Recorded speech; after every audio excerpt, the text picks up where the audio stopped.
Hello friends, कैसे आप लोग। आशा करता है आप सभी अच्छे होंगे, मस्त होंगे, तंदुरुस्त होंगे और अच्छे से स्टडी कर रहे होंगे। तो चलिए फ्रेंड्स, आप सभी को हमारे चैनल एसएसटी मास्टर माइंड में आप सभी को स्वागत है। मेरा नाम राजकुमार आप जान सकते हैं। आपको पता ही है कि हमारे चैनल पे क्लास 6 से लेकर क्लास 12 तक का भी जो भी क्वेश्चन आंसर होते हैं, बुक का सारांश होगा, नोट्स होगा, सभी आपको इसमें कराया जाएगा। तो आज हम इस वीडियो में कराने वाले हैं क्लास 9th। इस वीडियो में है क्लास 9th का हिस्ट्री है। क्या है? क्लास 9th का हिस्ट्री आपको इस वीडियो में देखने को मिलेंगे। तो क्लास 9th का जो हिस्ट्री है, इसमें हम क्या कराएंगे? क्या क्वेश्चन आंसर कराएंगे? क्या हम बुक पढ़ाएंगे? नहीं, हम इसमें बुक के जितने भी टॉपिक जो होते हैं, एकदम नोट्स होते हैं, एकदम इम्पोर्टेंट क्वेश्चन, वही क्वेश्चन आपको हम इस वीडियो में कराएंगे। अगर आपको बुक पढ़ना है तो कमेंट कर दीजिएगा, उसका बुक भी हम आपको रीड करा देंगे। और नहीं तो सबसे अच्छा होगा कि आप खुद से बुक पढ़ लीजिएगा। आप बुक पढ़ने के बाद जो चीज़ हम कराएंगे उसको ध्यान से कर लीजिएगा, ठीक है। तो चलिए यहाँ से स्टार्ट करते हैं। अभी चैनल को सब्सक्राइब नहीं तो चैनल को सब्सक्राइब जरूर कर लीजिएगा, बेल आइकन को दबा दीजिएगा ताकि हमारे जितने भी नए वीडियो आप तक पहुँचता रहे। तो चलिए यहाँ से वीडियो को स्टार्ट करते हैं।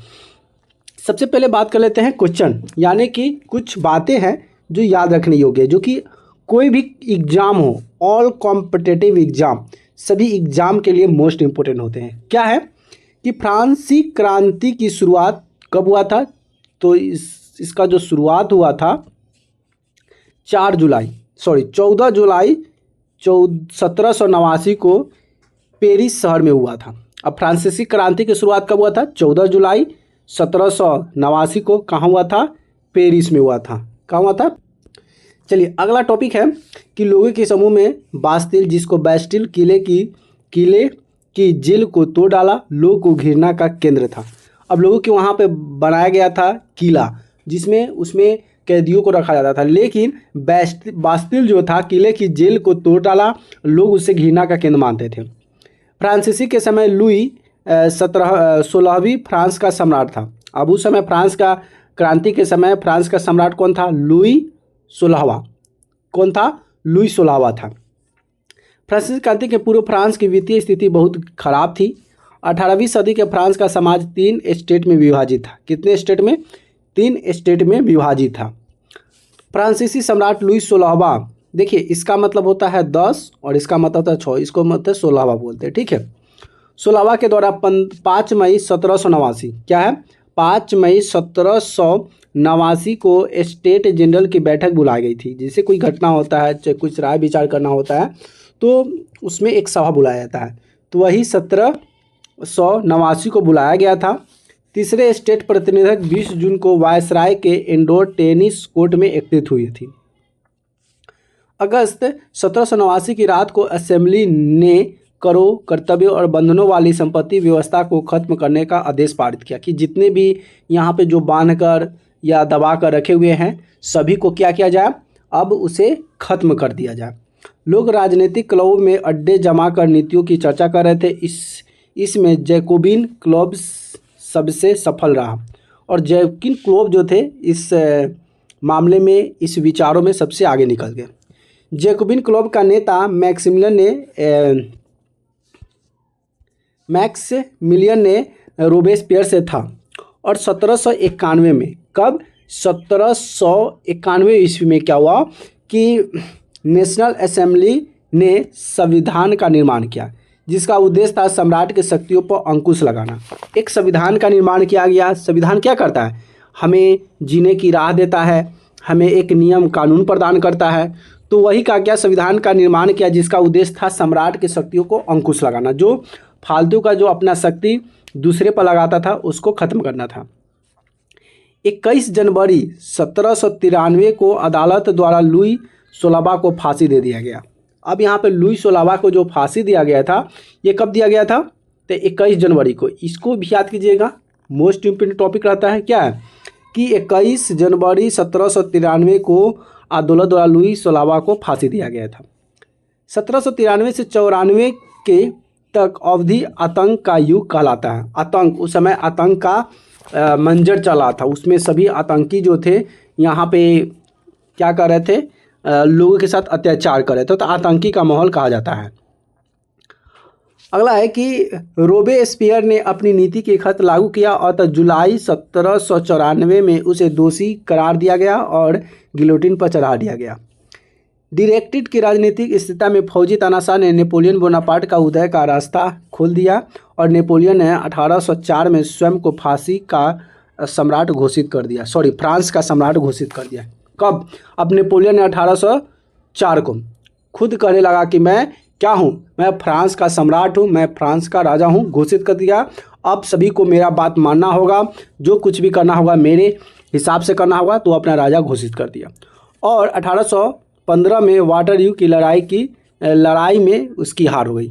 अब 1804 में तो बन गया, लेकिन 1815 में वाटरलू की जब युद्ध हुआ तो उस युद्ध में नेपोलियन बुरी तरह से हार गया।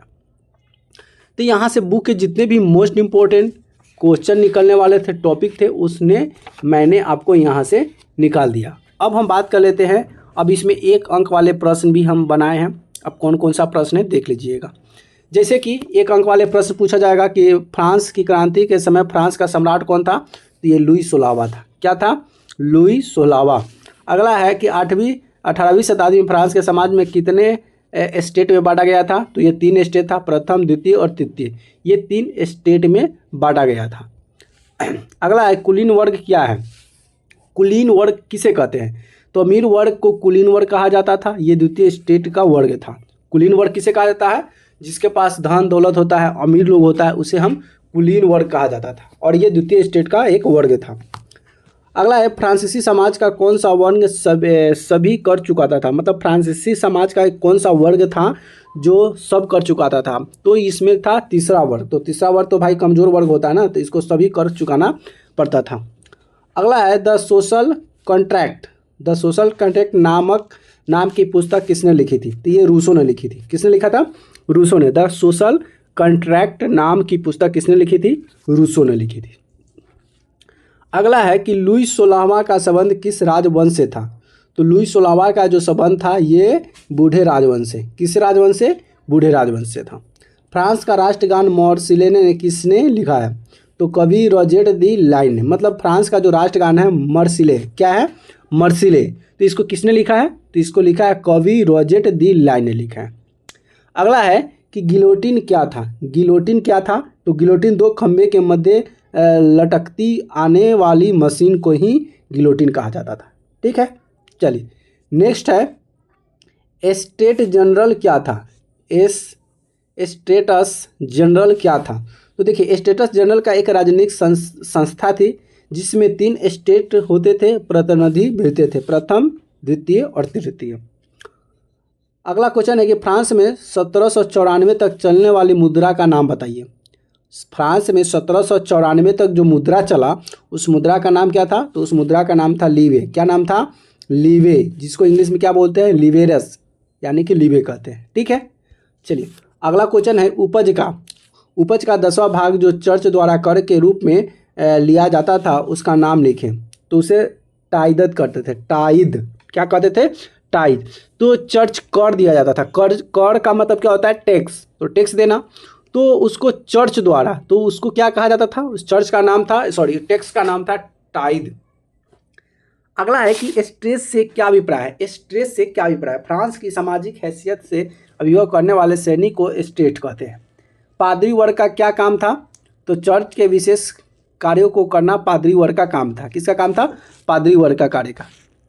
अगला है कि सीधे राज्य क्या है, कि सीधे राज्य को दिया जाने वाला कर कौन सा था, तो ये था टाइल, जिसको प्रत्यक्ष कर कहते थे। क्या कहते थे? प्रत्यक्ष कर। अगला है कि जब जीवित रहने के साधन खतरे में हो तो इस स्थिति को क्या कहते हैं? जीविका संकट कहते हैं। क्या कहते हैं? जीविका संकट कहा जाता है। अगला है कि फ्रांसीसी उपनिवेशी के दास प्रथा का उन्मूलन कब हुआ था? फ्रांसीसी उपनिवेशों के दास प्रथा का उन्मूलन कब हुआ था, तो ये हुआ था 1848 में। कब हुआ था? 1848 में हुआ था। फ्रांस का महान सेनापति नेपोलियन कब फ्रांस का सम्राट बना था, तो फ्रांस का जो महान सेनापति नेपोलियन जो था 1804 में फ्रांस का महान सेनापति बना।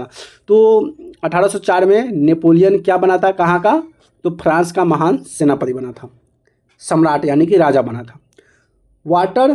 वाटरलू का युद्ध नेपोलियन ने कब लड़ा, तो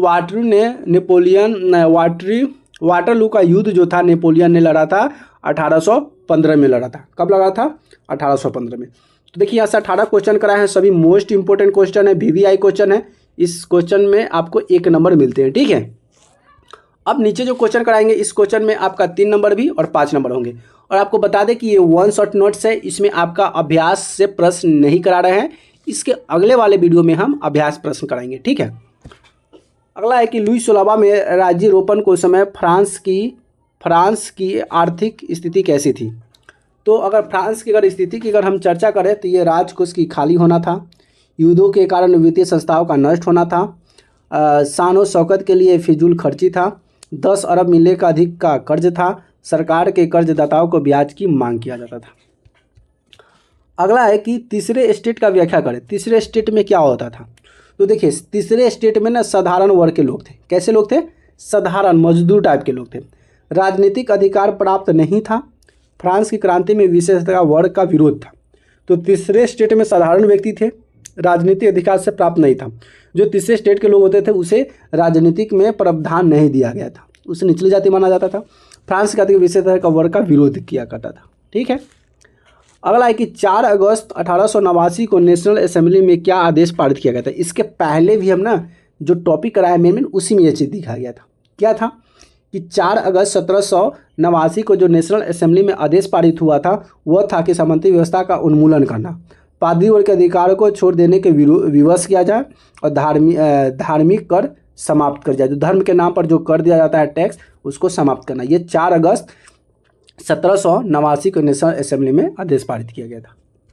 अगला क्वेश्चन है कि फ्रांसीसी समाज की महिलाओं का जीवन कैसा था? फ्रांस की जो समाज की जो महिलाएं थी उस महिलाओं का जीवन कैसा था?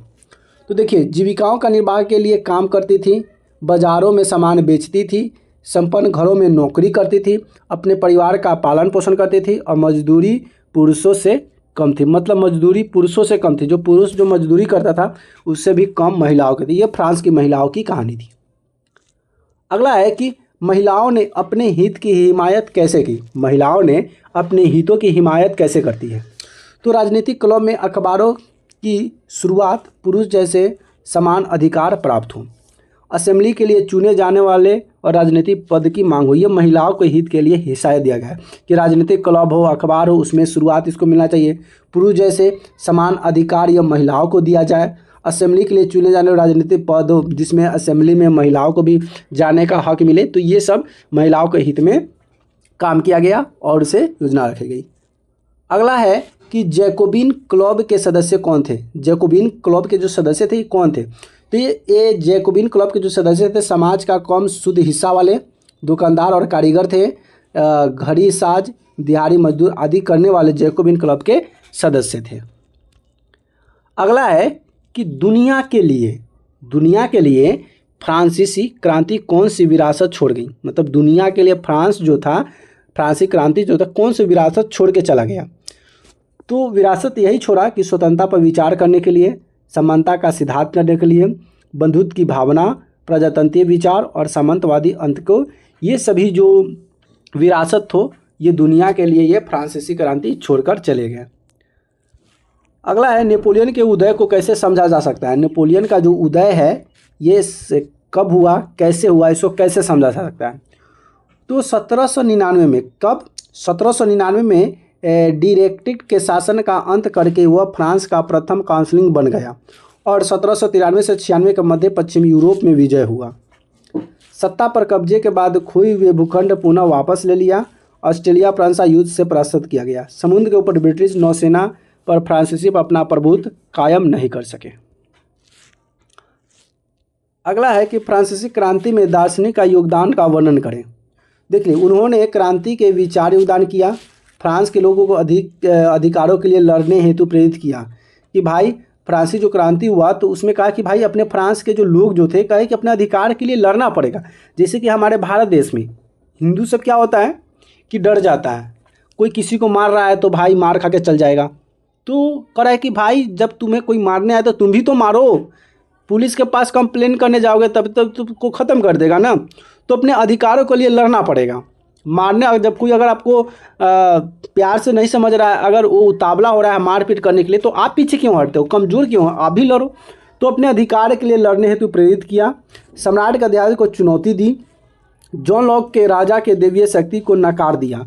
जॉन लॉक जो थे, राजा जो थे देवी, उनके पास शक्ति था, उस शक्ति को उनको नकार दिया कि आपको शक्ति है तो क्या करें, मैं आपका काम, आपका बात नहीं मानूंगा, नकार दिया। रूसों ने लोगों और प्रतिनिधियों के बीच सामाजिक करार को आधारित सरकार का विचार सामने रखा। उसके बाद दार्शनिक अपने विचारों को अखबारों द्वारा जनसाधारण तक पहुंचाने का प्रयास किया। अगला है कि 1791 में फ्रांस में बनाए गए कानून की 3 विशेषताएं बताई। जो 1791 में जो कानून बना था फ्रांस में, उस कानून का मुख्य उद्देश्य क्या था, उसका नेतृत्व क्या था, तो उसके बारे में आपको क्या करना है, 2 पंक्ति बताना है। तो देखिए, ये तो हम सब कुछ एकदम करा ही देंगे, लेकिन आप ना सबसे पहले ना बुक पढ़िएगा, और नहीं हुआ तो हम बुक भी पढ़ा देंगे, ठीक है। सबसे ज़्यादा बुक आपको बेनिफिट करेगा। देखिए, तो 1791 में फ्रांस द्वारा बनाए गए कानून की 3 विशेषताएं बताइए। तो 3 विशेषताएं क्या था, ध्यान से देखिएगा। राजा की शक्तियों को समाप्त कर देना, ये पहला विशेषता था। फ्रांस में संवैधानिक गणतंत्र बन जाए, दूसरा व्यवस्था था। विधायिका, कार्यपालिका, न्यायपालिका शक्ति में बांटना, ये तीसरा व्यवस्था था।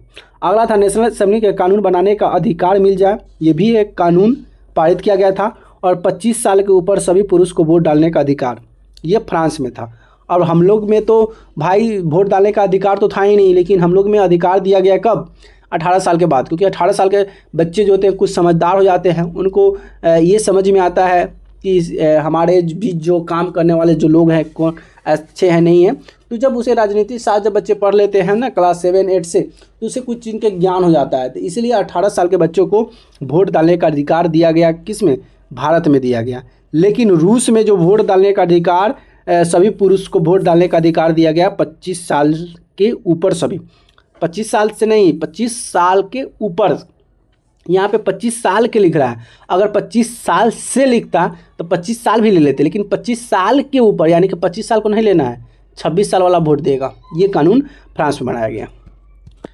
तो यहाँ से आपका हो गया एकदम मोस्ट इंपोर्टेंट क्वेश्चन। अब यहाँ से MC क्वेश्चन करवा देते हैं, तब आप कहिए कि सर गर्दा तक गर्दा उड़ा दिए।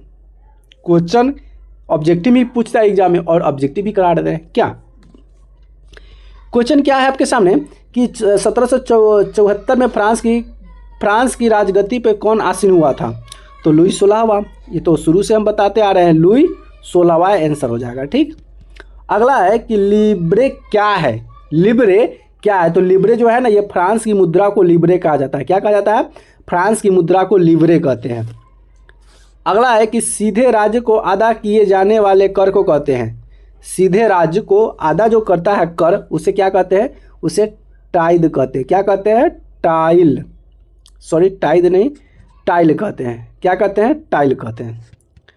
अगला है कि टाइल का अर्थ होता है, टाइल का अर्थ क्या होता है, तो टाइल का अर्थ होता है धार्मिक कर। क्या होता है, धार्मिक कर, जो अपने धर्म के प्रति कोई चीज़ टैक्स देता है, पैसा देता है, अपने मंदिर बनाने के लिए, कुछ करने के लिए, उसे टाइल कहते हैं। अगला है कि फ्रांसीसी क्रांति कब शुरू हुआ था, तो ये फ्रांसीसी क्रांति ना 14 जुलाई 1789 को हुआ था। देखिए, इस टॉपिक में ना आपको हम एक बात तो बहुत गौर से और बहुत ईमानदारी से कह देते हैं कि हम जितना चीज़ को करा रहे हैं ना, अगर इस ईमानदारी से अगर वीडियो को बढ़िया से अगर एक ही बार में अगर बढ़िया से देख लीजिएगा ना, तो आपको याद हो जाए, क्योंकि पहले ही बताया, उसके बाद ऑब्जेक्टिव क्वेश्चन बता रहे हैं, उसके बाद सब्जेक्टिव क्वेश्चन बताया है, नोट्स बताया है, तीनों में एक ही चीज़ पढ़ना है, तो आपका रिवीजन भी हो रहा है, याद भी हो जा रहा है, ठीक है।